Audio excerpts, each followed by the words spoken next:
السلام عليكم ورحمة الله تعالى وبركاته. أعوذ بالله من الشيطان الرجيم. بسم الله الرحمن الرحيم. 5 நிமிடம் மதரசா. குர்ஆன் ஹதீஸின் வழியில் ஒன்றாவது தலைப்பு இஸ்லாமிய வரலாறு. ஹஜ்ரத் நூஹ் நபி அலைஹிஸ்ஸலாத்து வஸ்ஸலாம் அவர்களை பற்றி. அல்லாஹ் தஆலா ஹஜ்ரத் நூஹ் அலைஹிஸ்ஸலாத்து வஸ்ஸலாம் அவர்களை சிலை வணக்கம் புரிந்து கொண்டிருந்த அன்னலாரின் சமூகத்தாரை நேர்வழிப்படுத்துவதற்காக தூதுத்துவத்தை வழங்கி அனுப்பினான். இவர்களின் 950 ஆண்டுகால இறைவனின் பால் அழைக்கும் பணியால் ஒரு சிலரை தவிர வேறு எவரும் ஈமான் கொள்ளவில்லை. எல்லா வகையிலும் அம்மக்களுக்கு போதித்தும் நபியவர்களை துன்புறுத்துவதிலும் கேலி செய்வதிலும் வரம்பு மீறி சென்றார்கள். நூஹ் அலைஹிஸ்ஸலாத்து வஸ்ஸலாம் அவர்களின் ஒரு மகனும் அந்த மக்களுடன் சேர்ந்து கொண்டு இறைவனுக்கு துணை வைத்து கொண்டிருந்தார்கள். இவர்கள் உமது அழைப்பை ஏற்று ஈமான் கொள்ள மாட்டார்கள் என்று இறைவன் அறிவித்ததுமே, இறைவா, இந்த காஃபிர்களில் ஒருவரையும் இந்த பூமியின் மீது உயிருடன் விட்டுவிடாதே. அவ்வாறு விட்டுவிட்டால் இறை மறுப்பு கொள்கையும் இணை வைத்தலும் பெருகிவிடும். எனவே இவர்களை முழுமையாக அழித்தொழிப்பாயாக என நூஹ் நபி அலைஹிஸ்ஸலாத்து வஸ்ஸலாம் அவர்கள் துஆ செய்தார்கள். இந்த துஆவை அங்கீகரித்த அல்லாஹ் இந்த சமூகத்தை அழிக்கப் போவதாக அறிவிப்பு செய்துவிட்டு, ஏற்பட போகும் பேராபத்திலிருந்து நீங்களும் முஃமின்களும் தப்பித்து கொள்வதற்காக ஒரு கப்பலை கட்டுவீராக என உத்தரவும் பிறப்பித்தான் அல்லாஹ். அதன் பிறகு மழை பொழிந்து வெள்ளப்பெருளை மேற்பட்டு அந்த சமுதாயம் முற்றாக அழிந்தொழிந்தது. ஒரு மாத காலத்திற்கு பின் வெள்ளப்பெருளை முடிவுக்கு வந்தது. முஹர்ரம் மாதம் 10ஆம் நாள் நூஹ் நபி அலைஹிஸ்ஸலாத்து வஸ்ஸலாம் அவர்கள் கப்பலிலிருந்து தரையிறங்கி அல்லாஹ்விற்கு நன்றி செலுத்தும் பொருட்டு நோன்பு வைத்தார்கள்.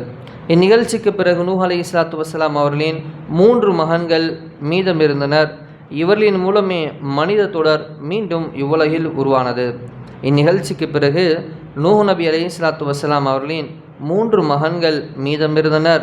இவர்களின் மூலமே மனித தொடர் மீண்டும் இவ்வுலகில் ஆரம்பமானது.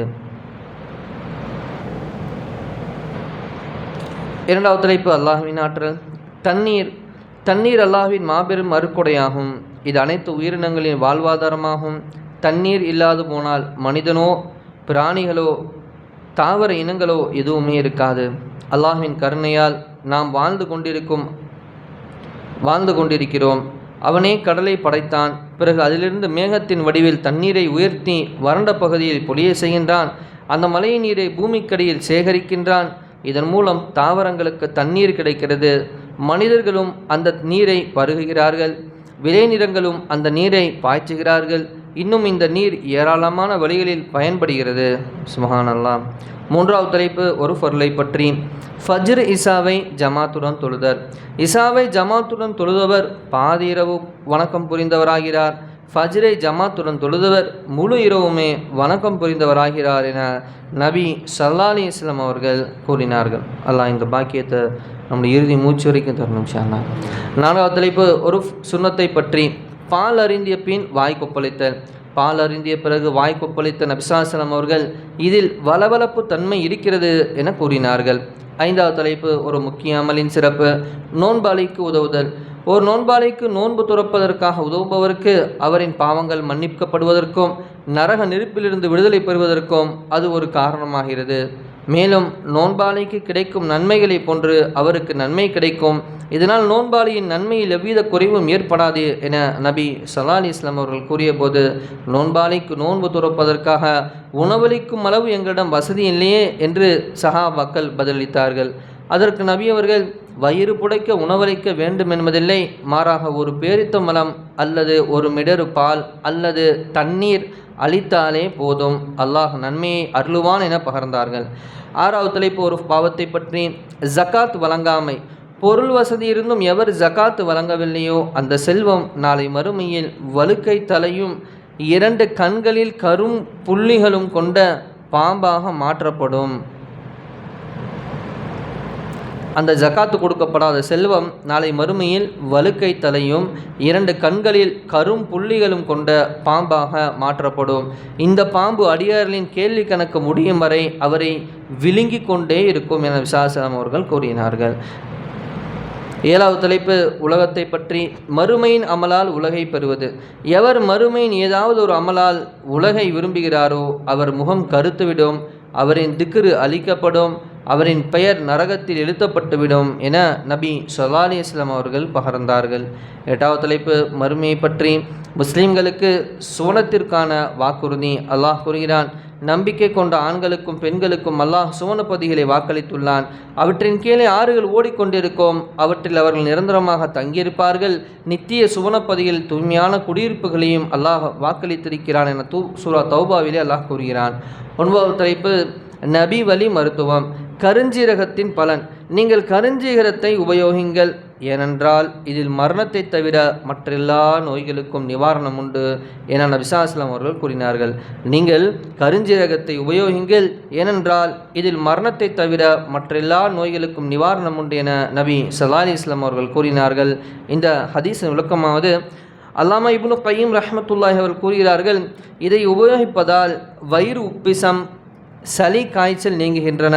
இதை அரைத்து தேனுடன் கலந்து வெந்நீரில் சாப்பிட்டால் கிட்னியில் உள்ள கற்களும் கரைந்துவிடும். அல்லாமா இப்னு கய்யிம் ரஹ்மத்துல்லாஹி மிகப்பெரிய ஒரு மருத்துவர், அந்த காலத்துடைய மருத்துவர் அவர்கள். அவங்க சொல்கிறாங்க, இதை உபயோகிப்பதால் வயிறு உப்பிசம், சளி, காய்ச்சல் நீங்குகின்றன. இதை அரைத்து தேனுடன் கலந்து வெந்நீரில் சாப்பிட்டால் கிட்னியில் உள்ள கற்கள் கரைந்துவிடும். திப்பே நபவி இதில் பதிவு செய்யப்படுகிறது. குர்ஆனின் அறிவுரை. 10வது தலைப்பு. அல்லாஹ் கூறுகிறான், நன்மையிலும் இறையச்சத்திலும் நீங்கள் ஒருவருக்கொருவர் உதவி செய்து கொள்ளுங்கள், பாவத்திலும் பகைமையிலும் நீங்கள் ஒருவருக்கொருவர் உதவி செய்து கொள்ள வேண்டாம். அல்லாஹ்வே நீங்கள் பயந்து கொள்ளுங்கள், நிச்சயமாக அல்லாஹ் கடுமையாக தண்டிப்பவன் என சூரல் மாய்தாவில் அல்லாஹ் கூறுகிறான். அல்லாஹ் எந்த நலவை நமக்கு ஏவினானோ, எதை விட்டு தடுப்பதற்கு அல்லாஹ் நமக்கு கட்டளையிட்டானோ அதுபடி அமல் செய்யக்கூடிய பாக்கியத்தையும், கலிமாவுடைய வாழ்க்கையை வாழ்ந்து கலிமாவுடன் மரணிக்கக்கூடிய பாக்கியத்தையும், மறுமையிலே ஜன்னத்துல் ஃபிர்தௌஸ் என்னும் சொர்க்கத்திலே நபி ஸல்லல்லாஹு அலைஹி வஸல்லம் இருந்து அல்லாஹ்வை பார்க்கக்கூடிய பேசக்கூடிய பாக்கியத்தையும் அல்லாஹ் நம் அனைவருக்கும் தந்தர் புரிவானாக. சுப்ஹானல்லாஹி பிஹம்திஹி சுப்ஹானக அல்லாஹும்ம பிஹம்திக அஷ்ஹது அல்லா இலாஹா இல்லா அன்த அஸ்தக்ஃபிருக வ அத்தூபு இலைக். ஆமீன். ஹரி சுப்ஹான ரப்பிக ரப்பில் இஸ்ஸத்தி அம்மா யசிஃபூன் வஸ்ஸலாமு அலல் முர்ஸலீன் வல்ஹம்துலில்லாஹி ரப்பில் ஆலமீன். ஸல்லல்லாஹு அலா முஹம்மது ஸல்லல்லாஹு அலைஹி வஸல்லம். ஸல்லல்லாஹு அலா முஹம்மது ஸல்லல்லாஹு அலைஹி வஸல்லம். ஸல்லல்லாஹு அலா முஹம்மது யா ரப்பி ஸல்லி அலைஹி வஸல்லம். அஸ்ஸலாமு அலைக்கும் வரஹ்மத்துல்லாஹி தஆலா வ பரகாத்துஹு.